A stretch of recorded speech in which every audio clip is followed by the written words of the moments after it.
Hey everybody, happy Monday. Dr. Ziad Dadul here from fflockerroom.com, and today is Fantasy Football Injury Monday. As always, we're going to go over some key injuries, and this week I'm going to apparently do it from my car.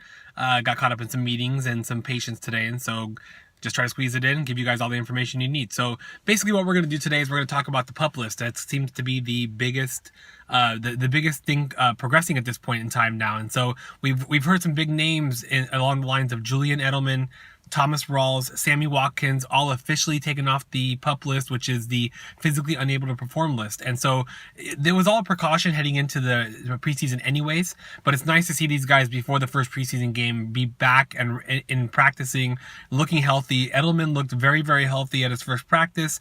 Rawls seems like he's coming along really well. I've had my skepticism about him. I'm not 100% sure how close to 100% he's going to be this year.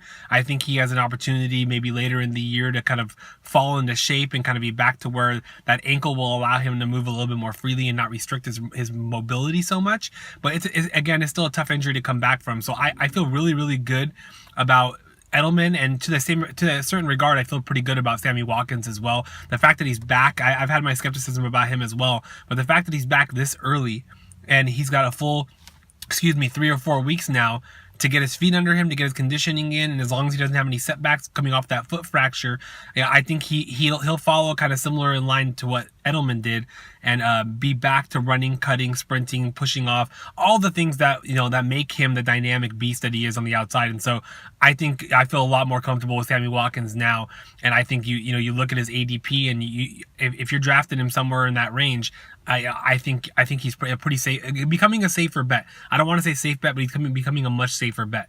Rawls, I'm still a little skeptical about.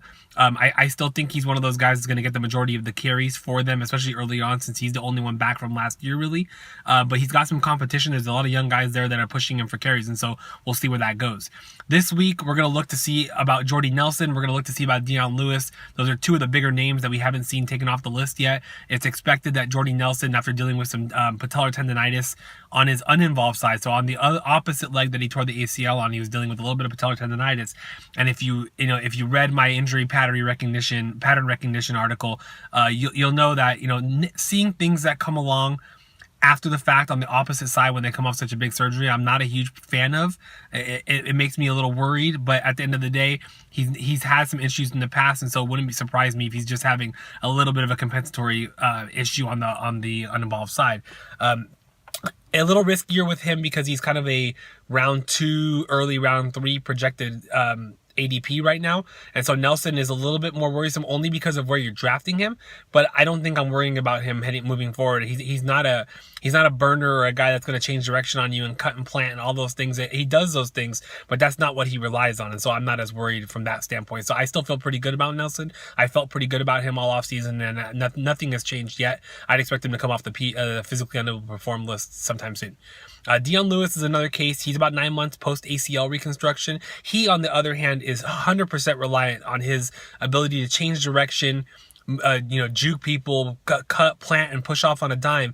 And so the fact that he's not back yet isn't necessarily a setback, because we know ACL reconstructions, the rehabs can take anywhere from 6 months to 12, 13, 14 months. And so nothing is the norm and nothing is a setback as long as there's not any other issues with the graft or, any other structural compensatory issues that are happening. And so I'm not worried about him from that standpoint. I am worried that he's going to play a full 16-game season, especially considering that we're kind of heading into this, second week of August, and he's still not off that list yet and not practicing with the team. But at the end of the day, I still think they're gonna treat him a little bit more cautiously because they want him to be around. They don't want to lose him midseason like they did last year, and so I think he's going to be okay. If you have some expectation that he may miss a couple games at the beginning of the year, I don't know if I'm ready to say he's going to be on the PUP list for the regular season, which would preclude him from playing the first 6 games. But it wouldn't surprise me if it goes either one of those directions, whether he's on the list or not. So we'll have to wait and see. The earlier he comes off the PUP list, obviously the better. So as always, any other questions, hit me up on Twitter, Z_Dadul.